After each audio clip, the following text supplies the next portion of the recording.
এই দিদি বেরিয়ে এসে দেখ, আমি আবার একটা নতুন বয়ফ্রেন্ড এনেছি। সীমা, তোমার দিদিকে তো তোমার থেকে সুন্দর দেখতে। নতুন, আই সে গেট আউট। সত্যি তো তোমার থেকে। I say get out. যাচ্ছি যাচ্ছি। মুয়া।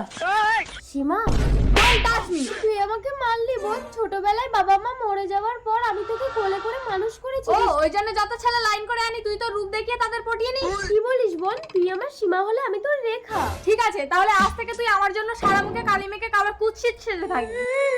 এই আমি ডাকাত, সুযোগ পেলেই লোকের ঘরে ঢুকে ভালো ভালো মেয়েদের অজ্ঞান করে তুলে নিয়ে গিয়ে তাদের ইজ্জত লুট করি।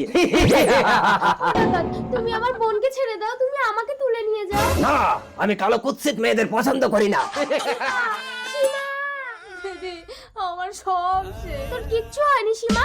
নতুন, তুমি আমার বোনকে বিয়ে করো। অসম্ভব, একটা নষ্ট মেয়েকে আমি বিয়ে করবো না। আমি তোমাকেই ভালোবাসি রেখা। তুমি যদি সত্যিই ভালোবাসো তাহলে তুমি আমার বোনকে গ্রহণ করো নতুন।